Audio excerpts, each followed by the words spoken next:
hearts represent love. Thoreau, the heart isn't a wimp. It's a muscle. And it doesn't have time for love.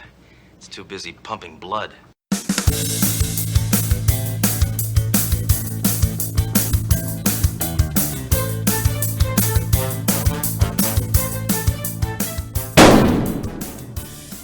Ian, you interdepartmental pervert, would you trust people who use those jiggly beds? You know, the ones, coin-operated romantic beds? I'd never ever heard or seen one. Oh, that's a big cliche from the 80s set in America anyway. I've never seen one in the flesh over here. Magic fingers, were they calling it? Just in cheap motels. Right. No, I'd never come across one of those. Nor have I ever actually been near a waterbed, I don't think. Maybe once. In fact, I'm thinking I first noted them, I think it was planes, trains and automobiles. Right. I'm sure John Candy set off a bed, leaving beer on top of it, which then shook up and caused a mess, as you can imagine. I can imagine very well. How are you? I'm not too bad, Gerry. How are you this week? Are you lamenting the end of the series? Getting there, aren't we? Got one more after this? Yeah. At least it appears to be going out on a bang, or with a bang, on a high note. I can state with all honesty, we did all of Columbo. The penultimate episode of this show is better than the penultimate episode of Columbo. Me slapping you in the face for 5 minutes with a wet fish, I would guess is better than watching the penultimate episode of Columbo. Would you agree? That's probably fair. I think I would actually prefer that. Yeah, 5 minutes of a gentle slapping. Yeah, as long as it wasn't my fish that smelled particularly badly. It would smell quite fishy. Okay, well, yeah, no, I'm still going to go for that option. Yes, over in 5 minutes. Yeah. Rather than watching Billy Connolly. Let's not talk about it. Yeah, move on swiftly. Anything you want to say before we begin? We might as well do our usual bi-weekly desperate call for attention. I say bi-weekly, we do it in every single episode. Yeah, I don't know why you said that. Weekly. I thought that was hilarious, did you know? Just let me tune out. On you go. Oh, right. Now that everyone's tuned out, I can tell you the truth. The truth is that we require your your subscriptions and your ratings and your reviews on iTunes. We very much appreciate them, and they help to keep down the... Get on with it.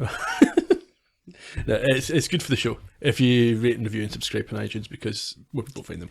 If you want to chat to us about Sledgehammer, as many of you do, you can find us on social media as usual. We're at Sledgecast on both Twitter and Facebook, and you can chat about each episode over at sledgehammerpodcast.com.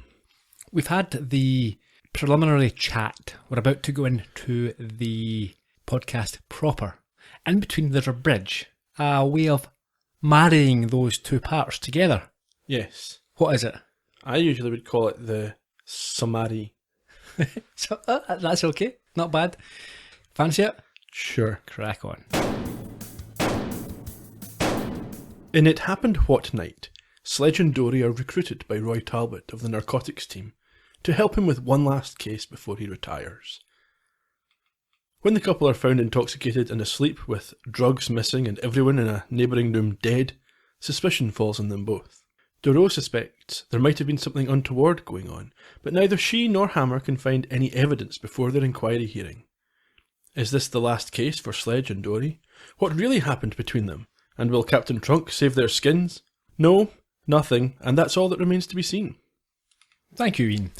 This week, we begin in Trunk's office, where an old friend of Trunk's, the Roy Talbot that you mentioned, he drops by to meet him.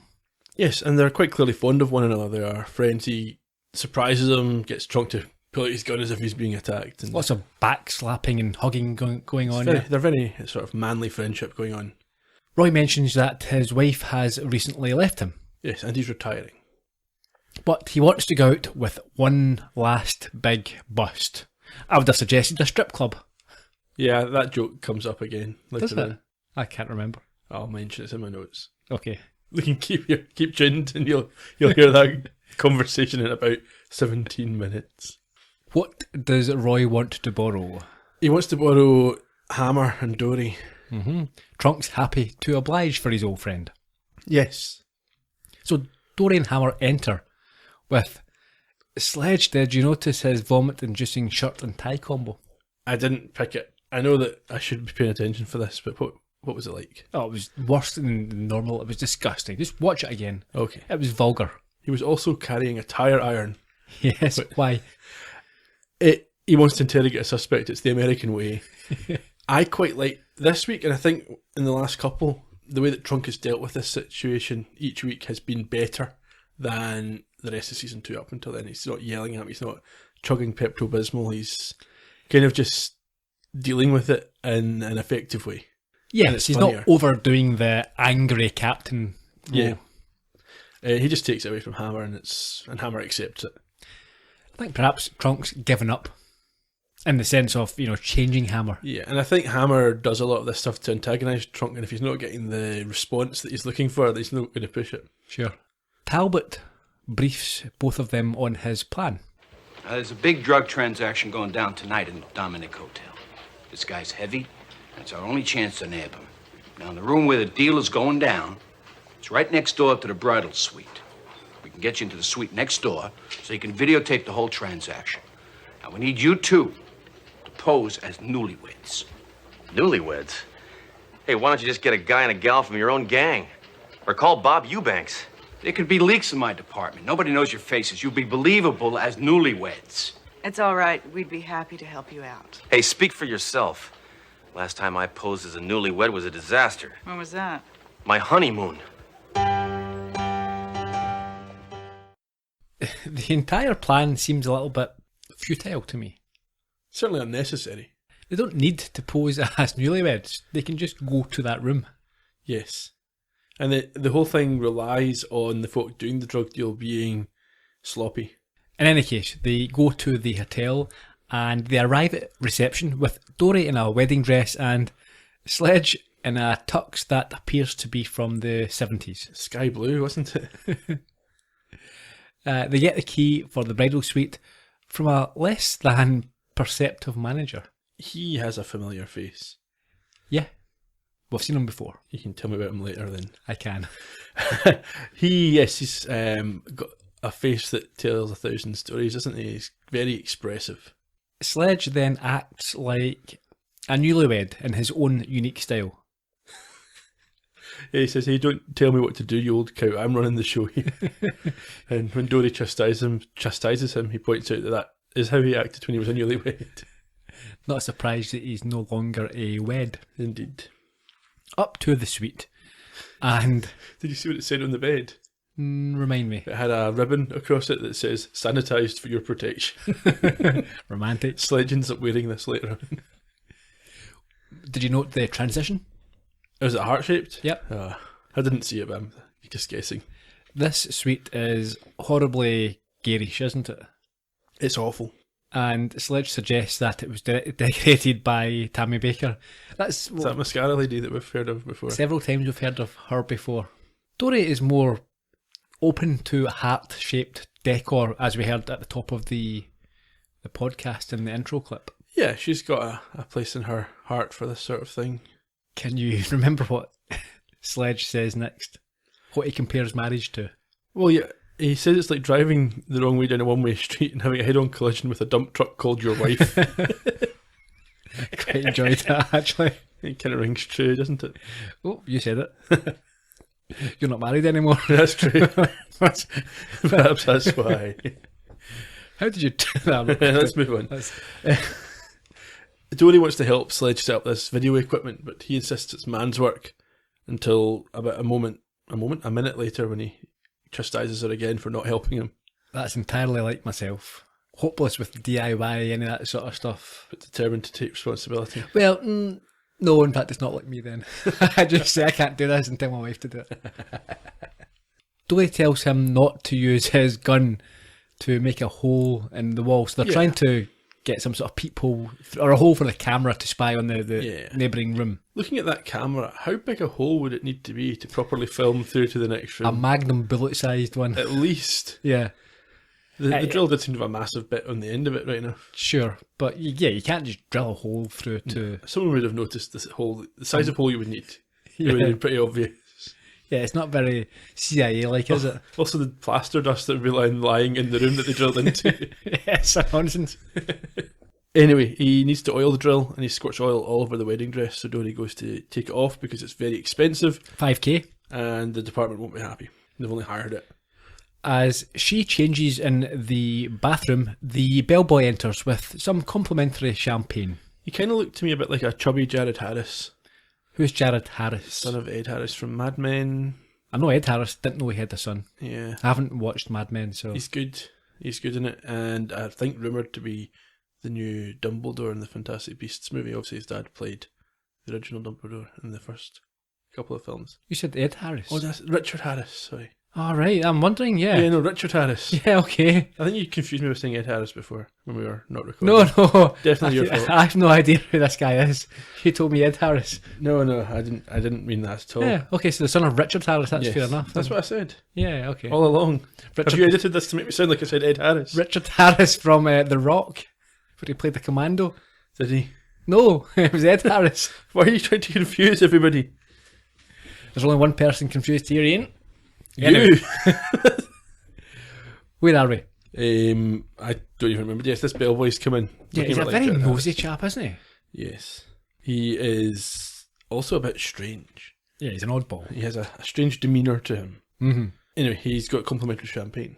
He notes the camera, and Sledge has to come up with an excuse that they are making a family movie. Yeah, they're honeymoon tapes. They're leaving messages for the... It's Yeah. all a bit weird. It is, and rather than just saying, okay, so goodbye, they start to perform this in front of him. Yep. And he then pours them champagne, which Sledge refuses because he's on duty. Yes, and he has to try and cover that up of what the duty of being a newlywed or a husband Yeah, or something. honeymoon duty. It's our duty to be on honeymoon. And at this point, I think he does take a few steps off Yeah, it. did you like the toast that he gave? Here's hoping that our pushy bellboy with the big head gets out of our room. He did have a big head. He did.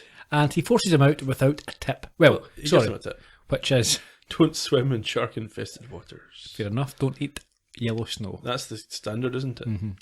Dory then admits that she likes champagne, but Sledge claims it's sissy stuff and it makes him puke until he takes a little sip. Yes, he quite likes it. And he says sometimes he likes to puke. Yes. So they drink up. Yes, we kind of cut to a little bit later on and they're quite drunk. Yeah, I would say very drunk. This is the bit we alluded to at the start of the show. Dory says to Talbot, we're all set up and ready for your big bust. Oh, yes. And then while he's responding, Hammer says, trust me, I almost know what I'm doing. Yeah, Did yeah. you say bust? And they have that little bit of corpsing going on there. So Talbot checks in. They've got an old school walkie-talkie set up. And as you say, Dory says they're all ready, but they're clearly not. And Talbot tells them to check in every hour. He does. Next door, in the adjoining room, we see the bad guys enter with a case full of drugs. They do. Sledge is watching them through the camera, and Dory confirms it is all being recorded. Absolutely. They've got it working perfectly. But they need to wait for the buyer to arrive. But they start to feel a bit woozy, both of them. First Dory and then almost immediately Sledge. Yeah, and just before that, I mean, Sledge is looking through the viewfinder. Dory is drunkenly trying to have a shot, and Yes. he calls her a camera hog or something like that. Yes. And as you said, yeah, neither are feeling great, so they move over to the bed for a lie down. Hammer puts some money in the bed. It starts to vibrate and they burst out into fits of laughter. Yeah, he says something about he thinks the heart is beating and they can't control their laughter at that point. Down in reception, we have Trunk, Mayjoy, Daly, and other uniformed cops, and they arrive in a hurry as Talbot has raised the alarm. Yes, he hasn't heard from Dory or Sledge in 2 hours at this point, he says. We don't know how much later it is. Yeah, he thinks something's went wrong, so they all head up to the suite and firstly find the dealers unconscious. Are they unconscious or I think dead? they're dead because the son later says he didn't think anyone was going to be killed. True. So they're on the floor, the drugs are missing. They are. And what do they do next? They go back through to the suite where Hammer and Dory are sleeping in the bed.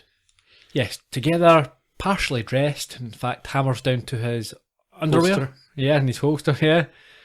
It looks like they have spent a very eventful evening with each other. It does seem that way, but Dory says it's not as bad as it looks. No, Trunk wakes them up. He does. Sledge agrees it's not as bad as it looks. He still has his holster on. That's it. So it's the next day, I presume. Did you like the newspaper headlines? I always leave the newspaper headlines to yourself, Ian. I only wrote one of them down, the last one that would say, cops make love, not arrest.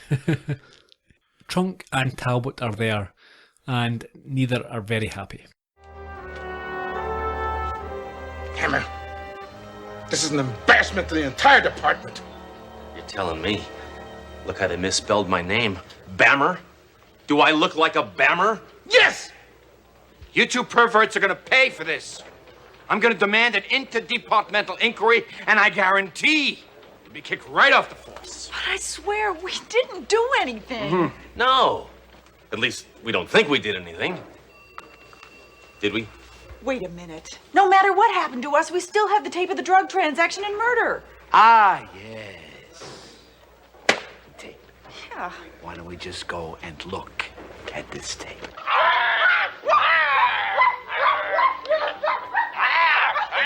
No.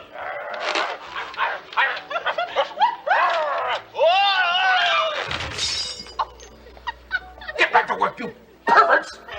Move it! Get out of there, Mayjoy, now! You erased this part. Erase? I barely know how to record.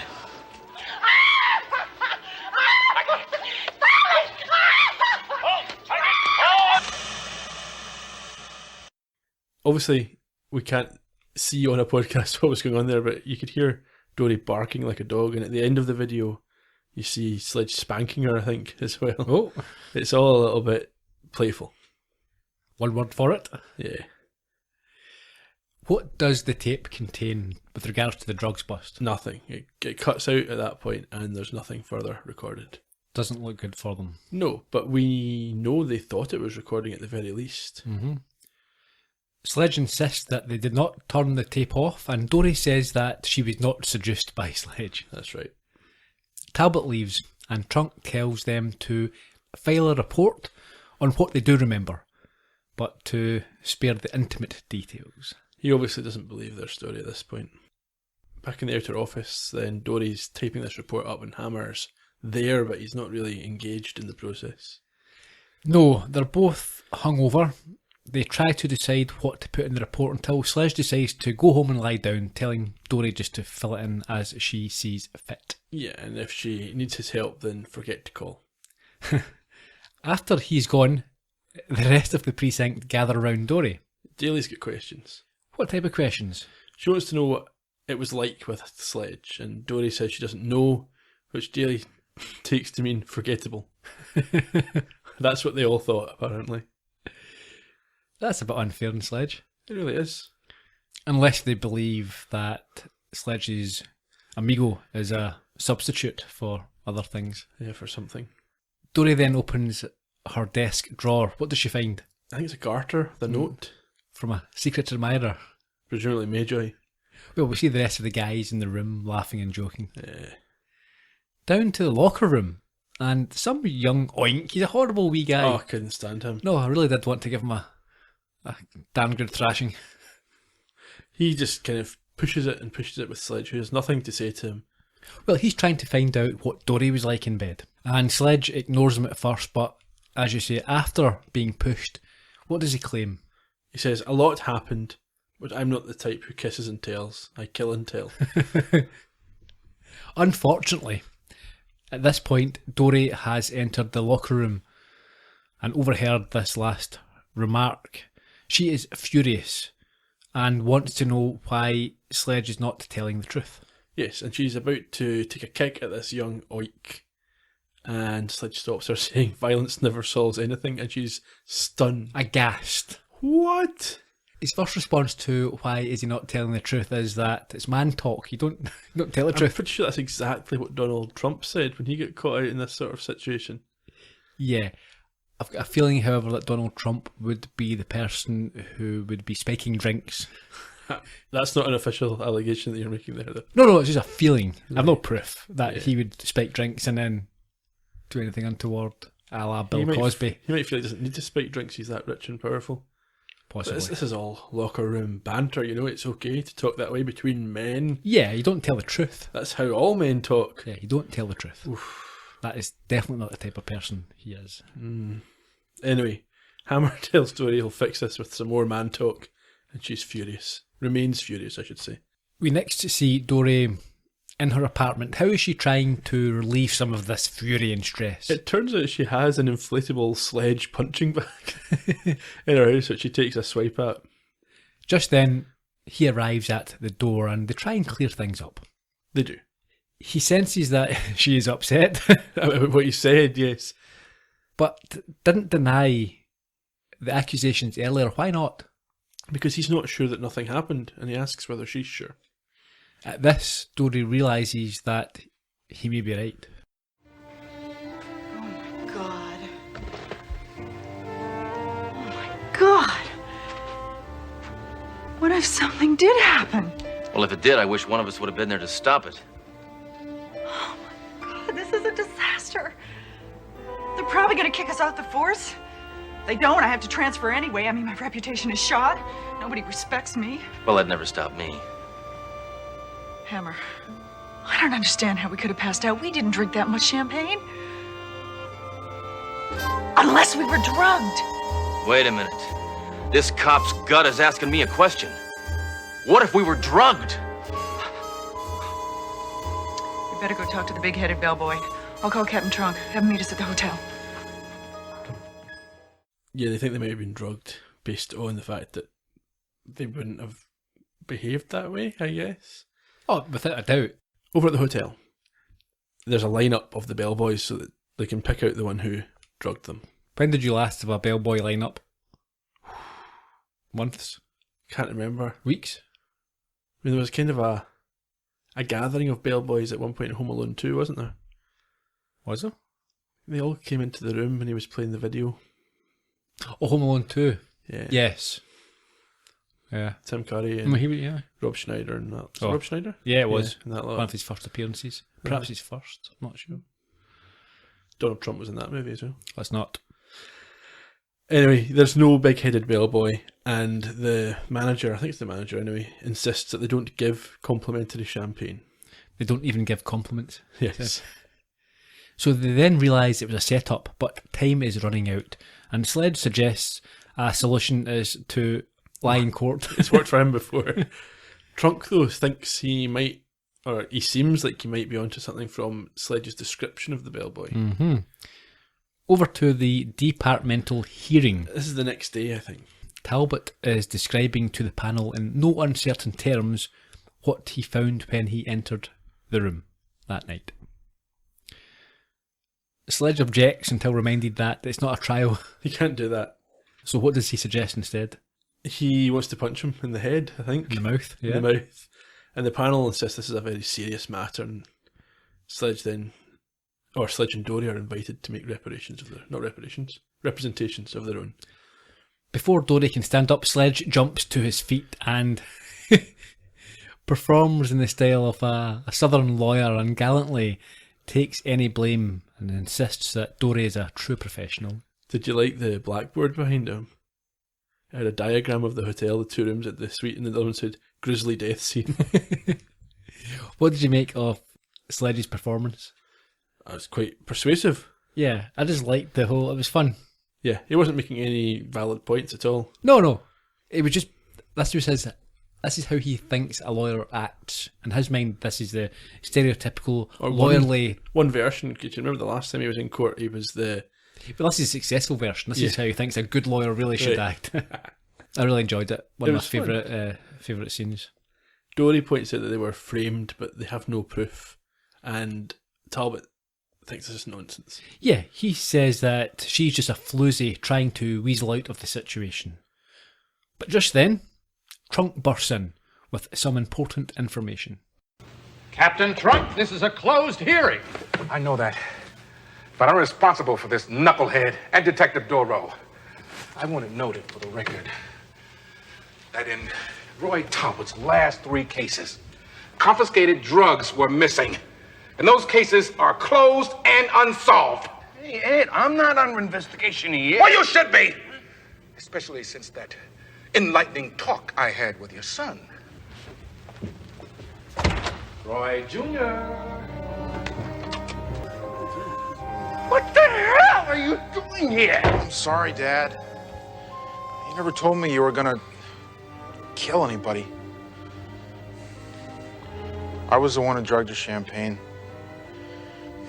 I turned off the tape machine. I set up that whole scene in your hotel room. Like father, like scum. Wait a minute, you undressed me?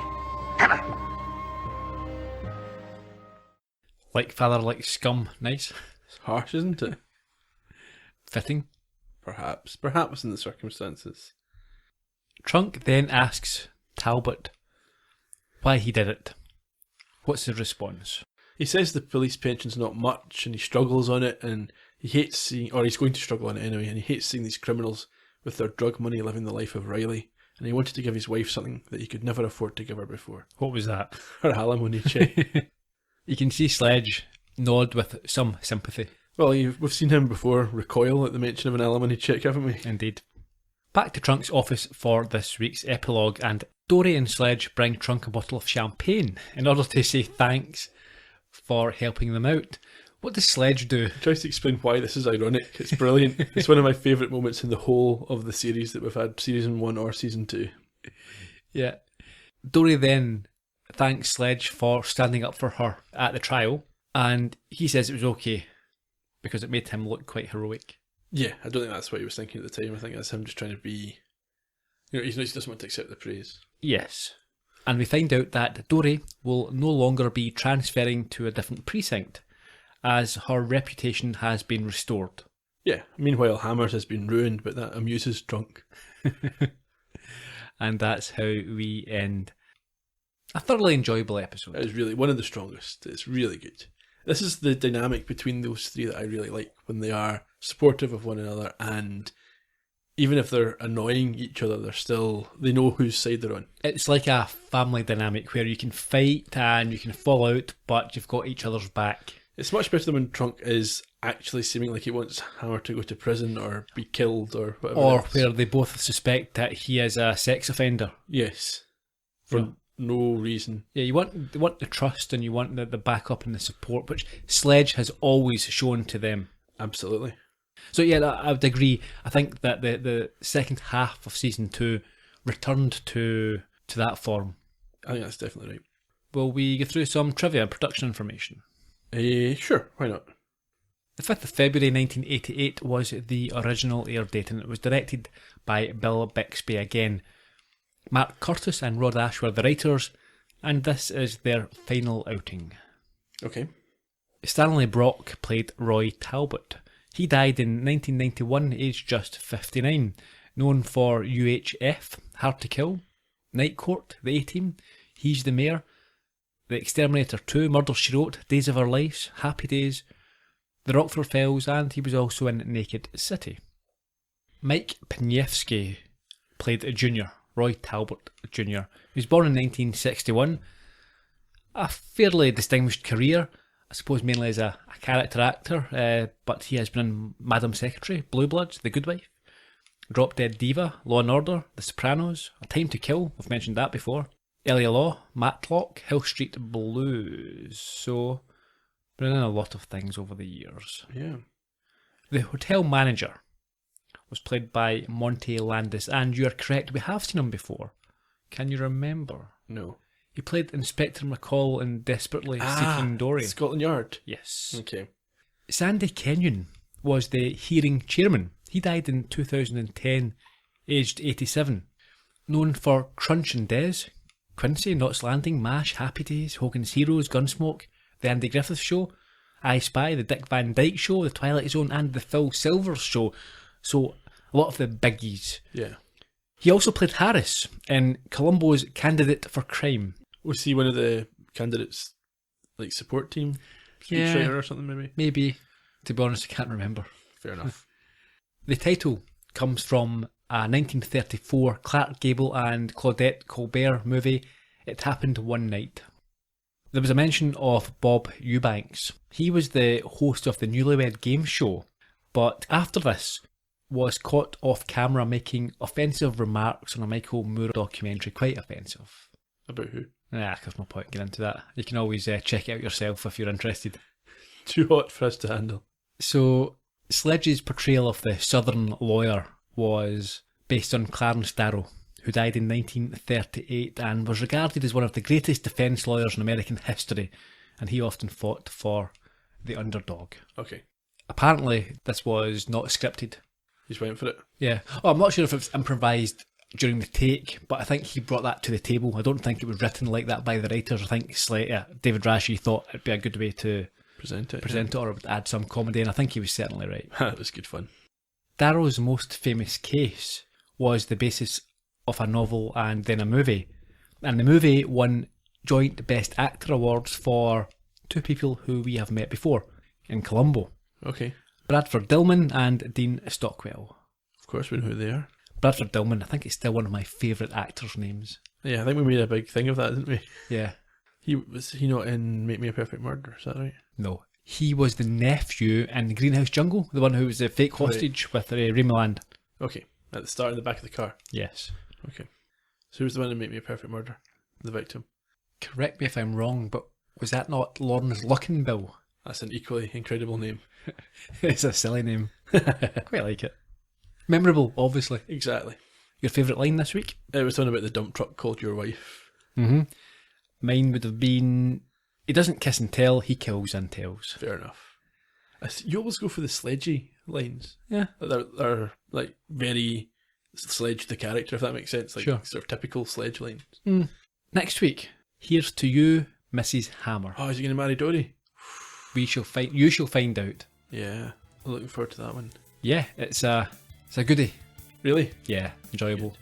Good. I think on IMDb it is the highest rated of all the episodes. Excellent. An 8.6, I think. So, that's us. Yeah, put your pants on. Rice Krispies.